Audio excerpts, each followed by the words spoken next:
You ever feel like no one in your own family really sees you? That was me. Always the quiet one. The extra chair at the dinner table.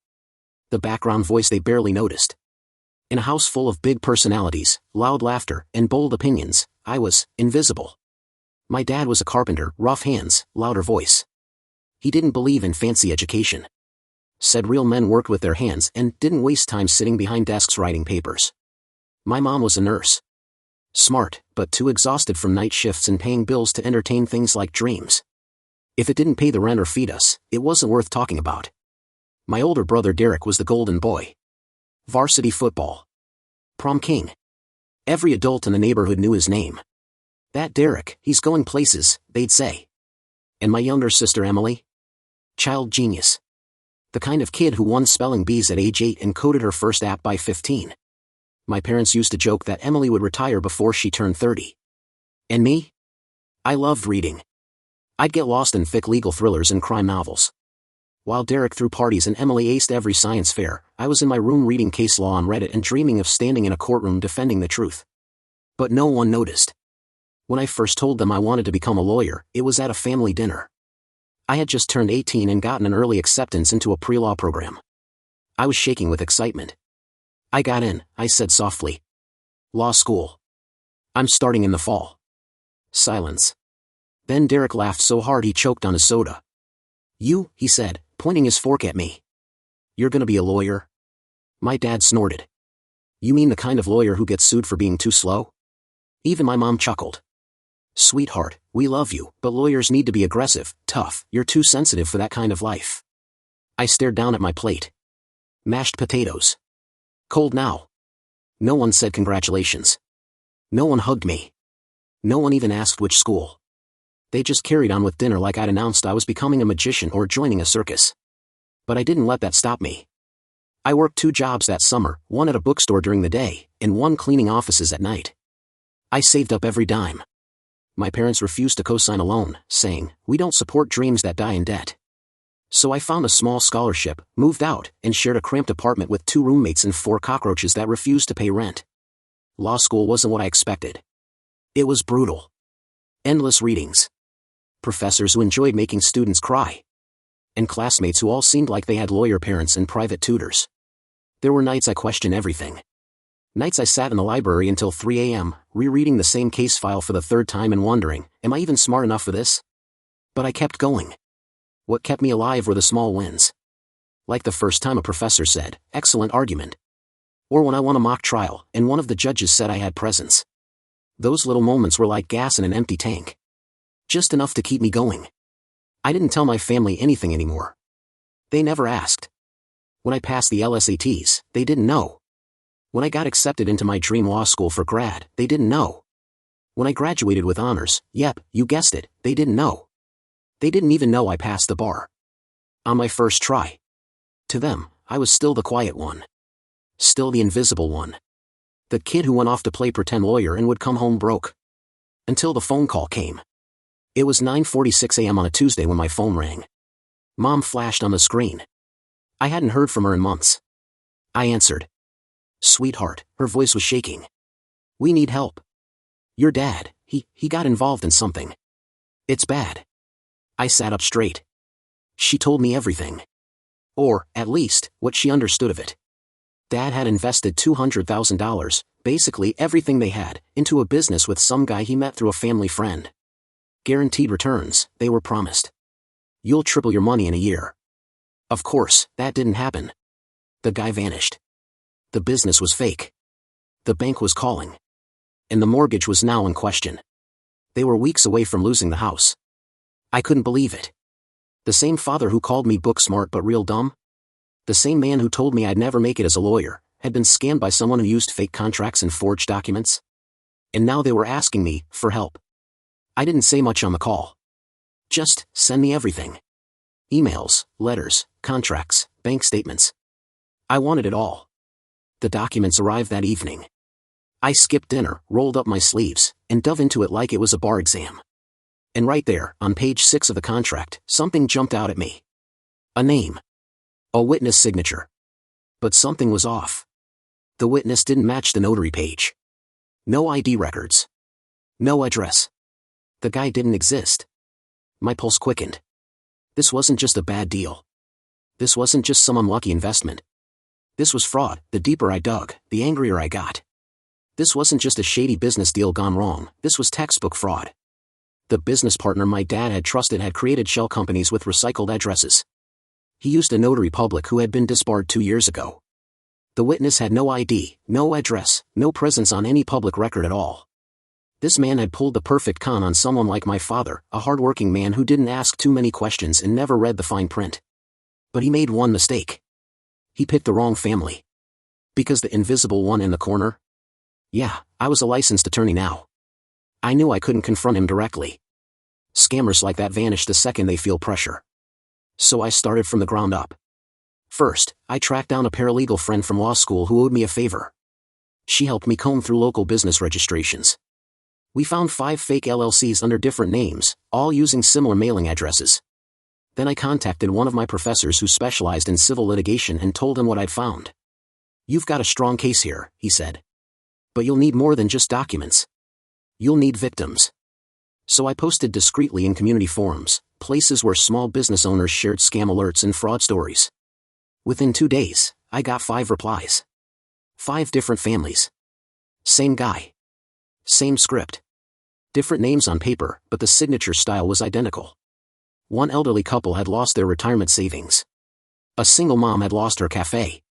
A school teacher almost lost her condo. Each one of them had been manipulated the same way. Coerced into signing complex paperwork that they didn't fully understand. And every contract had the same ghost signature, witnessed by Thomas S. Gray. There was just one problem. Thomas S. Gray didn't exist. The morning I told my parents I was taking the case, they didn't react the way I expected. My mom looked unsure. Are you sure you can handle this? I mean, you're still new. My dad just grunted. I don't need you playing around with this. We'll hire someone real. Someone real. That stung. I wanted to snap. I wanted to scream. I am someone real. I've spent years studying for this moment. I know this better than you'll ever understand. But I didn't. I took a deep breath, closed my laptop, and said quietly, then I hope the real person you hire cares about your house as much as I do. I walked out before they could say another word. A day later, I got a call from my mom. We talked, she said. If you're willing to help, we'll trust you. It wasn't an apology. But it was something. I filed the paperwork within a week. I opened a civil suit against the fraudster, whose real name, I discovered, was Eric M. Chandler, for breach of contract, fraudulent misrepresentation, and wire fraud. I included a motion to subpoena his company's financial records and served him through his lawyer. A week later, we received a response, denial of all charges. Classic move. But I wasn't shaken. I was prepared. The first court date was set for early spring. Just a hearing to establish basic motions. It was held in a small courthouse downtown, the kind of place that smells like old wood and overpolished marble floors. My parents came along, sitting stiffly in the back row. Eric Chandler walked in wearing a sharp suit, flanked by a smug attorney who looked like he charged $600 an hour just to breathe. They didn't even look at me. But I wasn't there for them. I was there for us. I stood before the judge and laid out my foundation. The inconsistent contracts. The non-existent witness. The multiple LLCs used to confuse victims. The financial timeline showing how the money vanished. And finally, testimonies from other victims who were willing to come forward. The opposing counsel tried to have the case dismissed. He smirked when he said, Your Honor, this appears to be a case of buyer's remorse, not fraud. But I was ready.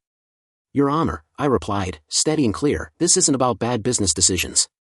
This is about deliberate deception, false identities, and systematic targeting of vulnerable people. The defendant isn't just guilty of fraud. He's perfected it. The judge nodded slowly. I'll allow this to proceed. The defense attorney looked surprised. But my dad? He looked stunned. For the first time ever, I saw it on his face, recognition. Not as his kid. Not as the quiet one. But as a lawyer. That night, back at my apartment, I got a message from my sister Emily. I watched the hearing online. You were incredible. I'm sorry we didn't see it before. You're going to win this. I stared at the message for a long time. It was the first time anyone in my family had ever said those words. The weeks leading up to the official trial were the most intense of my life. While my family had slowly shifted from doubt to quiet support, I was still very much alone on the front lines. This wasn't some mock trial from law school. This was real people, real losses, real consequences. One misstep, and everything could fall apart. I worked long nights, studying every angle of Eric Chandler's business records. I knew he'd try to twist the narrative, paint himself as a misunderstood entrepreneur who had no idea things had gone wrong. But I had something stronger than his excuses. Receipts. Witnesses. Patterns. A week before the trial, I met with every one of the victims willing to testify. We gathered at a quiet library meeting room, and for 3 hours, I walked them through everything, from what to expect on the stand to how to respond if cross-examined. There was something raw about that meeting. These weren't trained speakers or people looking for revenge. They were just tired. Broken. But they were ready to speak. An older man named Mr. Dunn, who'd lost the small shop he ran for 30 years, put his hand on my shoulder as he left and said, "Win this. Not just for me. For all of us." The trial opened on a gray Monday morning. Rain smeared the courtroom windows as I walked in, legal pad clutched in my hand, parents seated quietly behind me. Across the room, Eric Chandler sat like he owned the world. Calm. Confident. His attorney, sharp-suited, smug, flipped through papers like he'd already won. I took a deep breath and reminded myself. Facts. Evidence. Truth. Stay grounded. In opening arguments, Eric's lawyer told the jury this was a personal vendetta led by a young, unseasoned lawyer trying to make a name for herself. They laughed. But I wasn't rattled. When it was my turn, I stepped forward, locked eyes with the jury, and said, "This case is not about revenge or reputation. It's about deception. It's about a man who made his fortune by destroying others, and walked away every time without consequence. Until now." Then I showed them the first document. A sales agreement with signatures traced and duplicated across multiple contracts. Whispers rippled across the jury box. Day 2 was filled with witness testimony. One by one, the victims told their stories. A teacher whose retirement fund vanished. A couple who sold their family home for a fake investment. A mechanic who invested in a franchise opportunity that never existed. Each time, Eric Chandler sat stone-faced, occasionally whispering to his attorney. Then came my father. He looked nervous, clutching his hat in both hands. He wasn't a polished speaker, he stumbled a bit. But when he said, I trusted him. I signed everything because I believed he was honest. I didn't know I was handing over my life savings. The courtroom went silent. Even the judge leaned forward. When the defense tried to tear his testimony apart, asking if he bothered to read the documents, my father replied, "That's why people hire lawyers. That's why I should have trusted my daughter the first time." My eyes stung. I blinked hard. By day 4, the pressure had clearly shaken the defense. Eric Chandler's lawyer fumbled his papers more than once. I knew their case was unraveling. Then something wild happened. During a break, one of the jurors, a woman probably in her 50s, accidentally dropped her notepad near the defense table. As she bent down to pick it up, Eric muttered under his breath, "I can't believe I'm being tried by morons." She froze. Didn't say a word. Just walked back to her seat. The judge was notified. A hearing was held. And though the juror was replaced, the damage was done. The remaining jury members looked at Eric differently from that point on. Not as a misunderstood businessman, but as a cold, arrogant predator. I needed one last piece to nail this case shut. And I had it.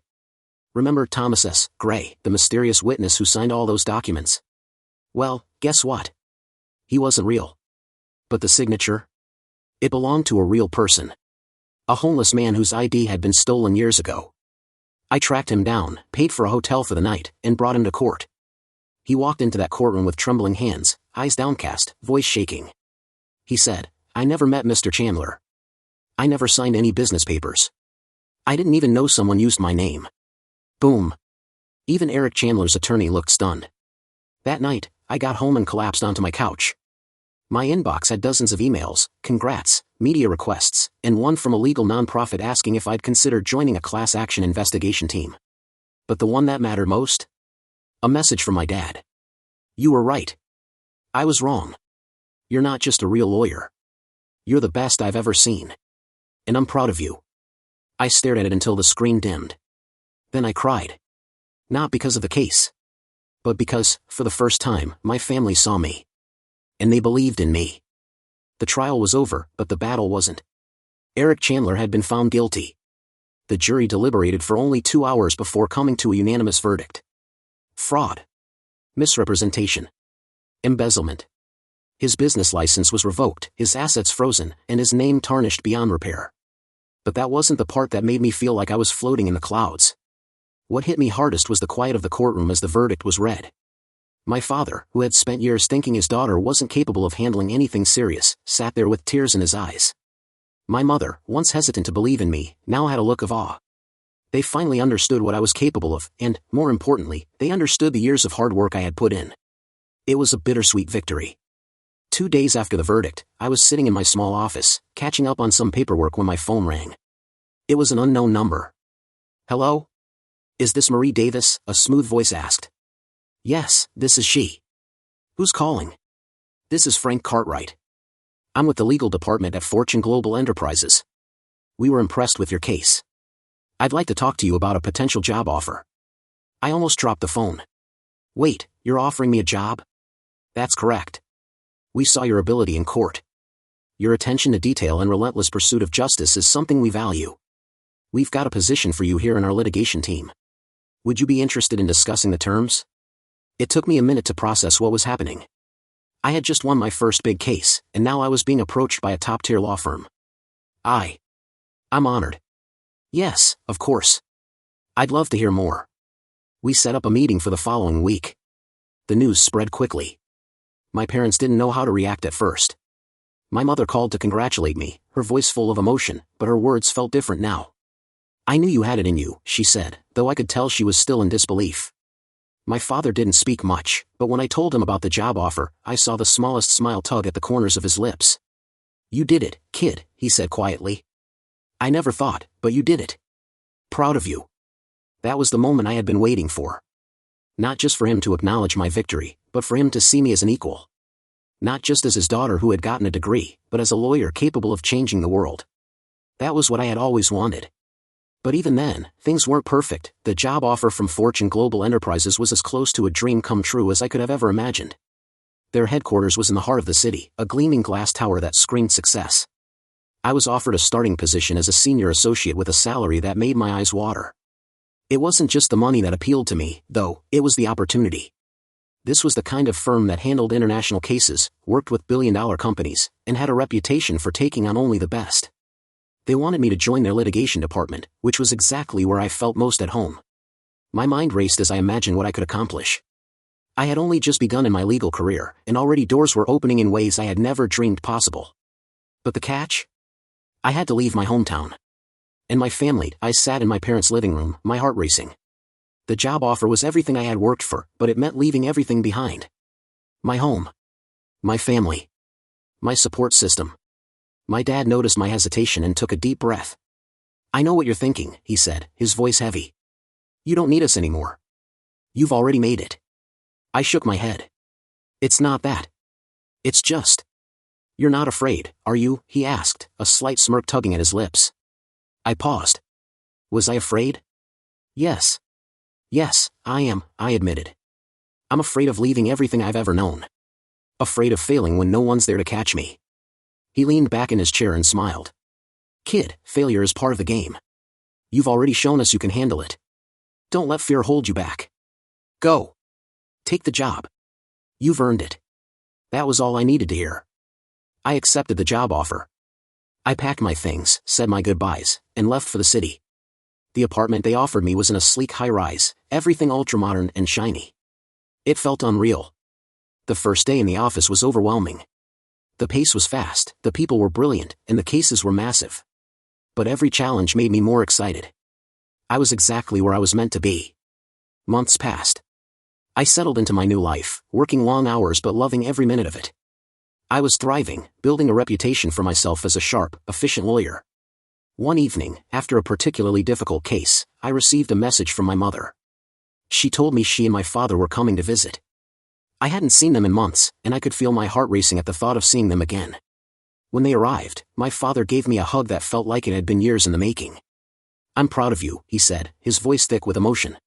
We spent the weekend together, and for the first time in my life, I felt like they finally understood me, not as their daughter who just graduated law school, but as a woman who had made it on her own. And that felt better than any victory in the courtroom. It had been a year since I had accepted the offer from Fortune Global Enterprises.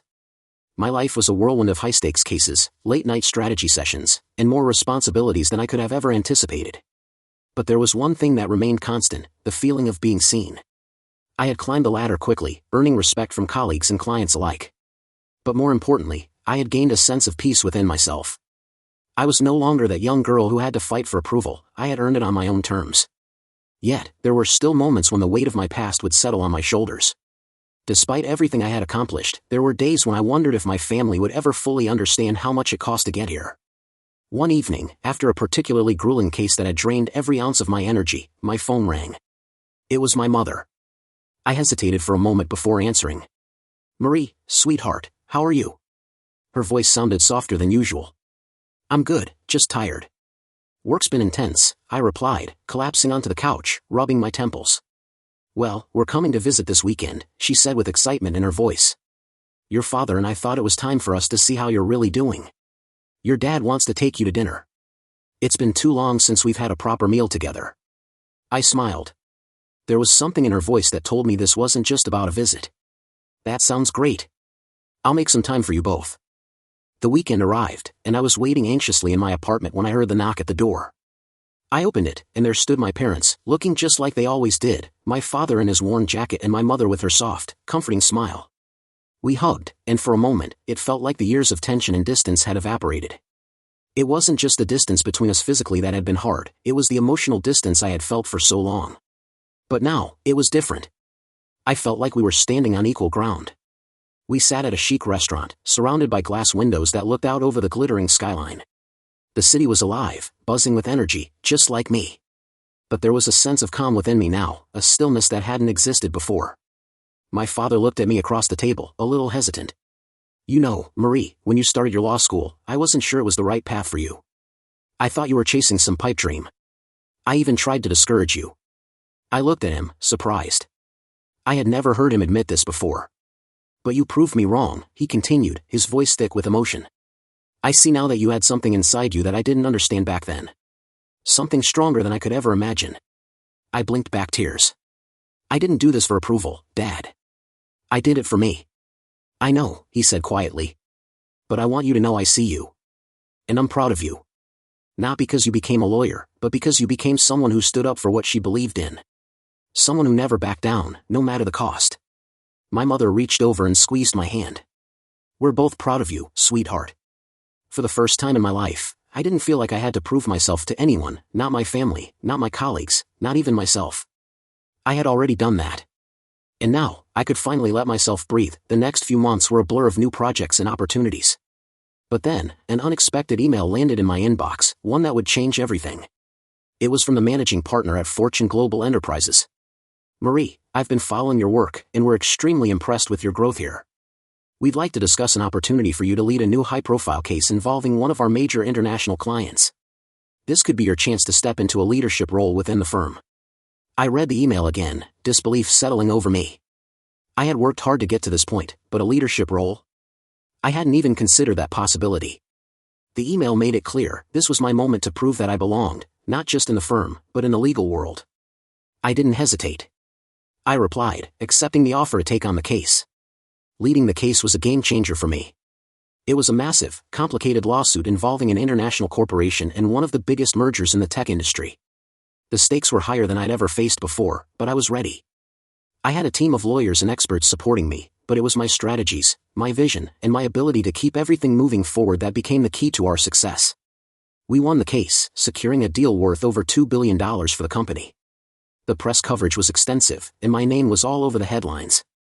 But it wasn't the recognition that made me feel on top of the world, it was the fact that I had done it. I had led a team through the most challenging case of my career and come out victorious. After the case was wrapped up, my parents visited again. This time, the conversation was different. "We saw the news, Marie. The entire company was talking about you," my father said, pride shining in his eyes.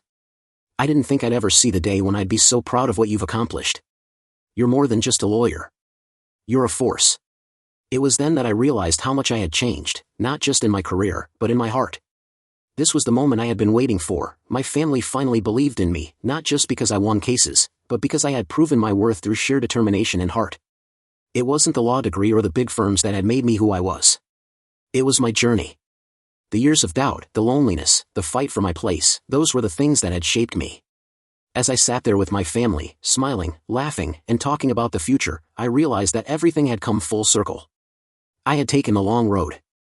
The difficult one. But now, I was exactly where I belonged, exactly who I was meant to be. And that was more than enough.